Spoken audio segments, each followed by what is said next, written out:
presumably, like putting this together. So it must be, I mean, this is how these films are meant to be experienced, to feel the palpable tension in a room with an audience. Are you always thinking about the audience when you're on set, when you're in the edit room, and how it's going to play for a crowd? Yeah, it's all about the audience. And I'll give you a very quick story from my past. When I had my first hit film, which was Nightmare on Elm Street 4, and I was just, I was in my 20s and I was still pretty new in Hollywood, and the chairman of the studio took me on a limo ride. I had never been in a limo before. In Hollywood, he said on a Friday night he wants to show me, audience reactions. And we are driving in Hollywood, and then I see this huge line of people around the walk on Hollywood Boulevard, Sunset Boulevard. And I was like, hey, wow, but what those people are lining up for? Are they giving out sandwiches or something? And he just smiles at me and says, Renny, they are lining up for your movie. And it was the first time I realized that this could happen. And then we went to the movie theater and it was sold out, and people are screaming and they're stomping their feet, and in the right places they are laughing.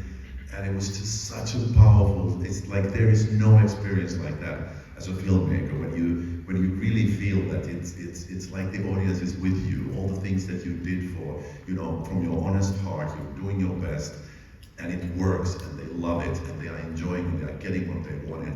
So that's the reason why we make movies, and of course, when you're making a movie, you're making honestly the best thing that you could ever possibly imagine making.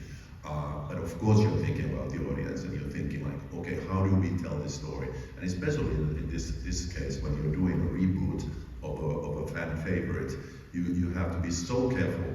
And as you could see in the clips, we call it a reboot because it's a movie based on the original Strangers, but it's not a carbon copy of it. So you see the atmosphere is similar, but the scenes are not exactly similar. Courtney, are there scenes, and again, we're just getting a taste of one of the films. This is just tip of the iceberg. There must be so many scenes you're excited for an audience to experience. Well, I'm super excited. And we were, when we reached to your last question, everything we did really making these films was with the audience in mind, I've never been on a film where we've rewritten it so much as we made it, because one of the advantages of doing the 3 chapters at once was, as Mads was actually performing and we were doing the scenes, we were realizing that some of the stuff that we had written didn't play anymore.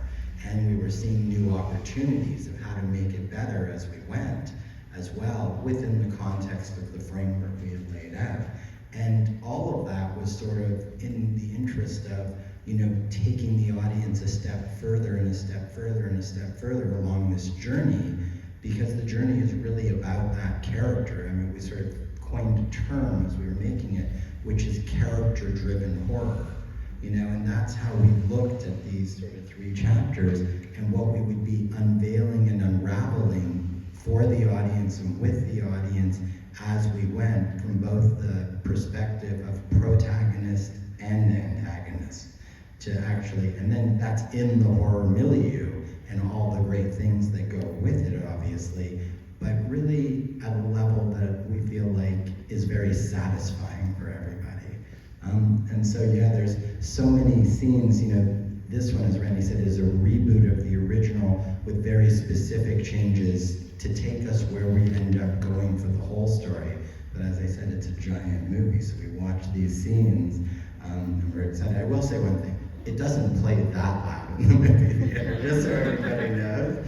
That's a Comic-Con version, but when Renny says there's a lot of places where we went to silence, pure silence, and you even noticed in the first scene, there's a clock ticking in the background, there's wind chimes going, there's the fireplace, that's what would really be there, not a whole bunch of music building up the moment and doing whatever else, because that's actually more chilling and terrifying all by itself in certain cases, in instances, and then there's other instances where other things are appropriate.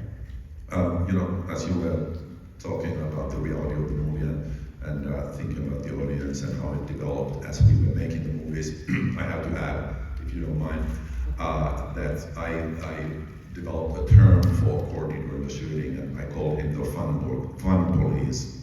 And what it meant was that whenever, sometimes I admit, the little boy in me and the crazy filmmaker in me took over for a moment, and I would say like, how about we do this? And Courtney would be like, great idea, but you know, in this movie, maybe we shouldn't go that far. And it was really about, and I think we became a really, really great duo in like, we were really in this together. And with Matt, like Courtney said, so we would check on each other all the time. And like, we really dove into that world. So there were clear, unwritten rules that we were following. And by fun police, I really mean that it's about making sure that I don't start making a movie and like, let's blow up something, or you know, but it's like, we are always staying in the reality, so we are always honest to the characters and honest for the audience to stay in that world, in that real world. And even if it would be tempting to do something really big, we wouldn't do it, because in these movies, bigger is not better. Yeah, the goal just on that, like Renny's 100%. I used to call myself the script warden, you know, so that's what I was saying. We had a line we developed for what the tone of these movies was going to be all the way through, and we could never break that tone, because then we would effectively break the fantasy that we were creating within this universe. You know, suddenly there's just a big boom and it doesn't belong there. Or Renny, like, you know, can we chop their head off? No. He never said that. I'm being extreme.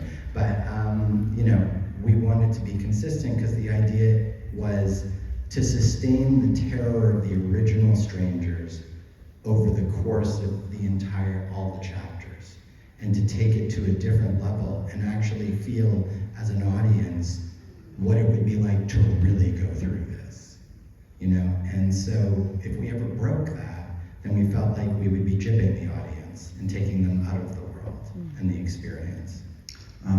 Two good pieces of news for you guys. We're going to take some of your questions pretty soon, but before we get to that, one more clip. Guys, let's just show the whole damn movie. You've seen the whole movie.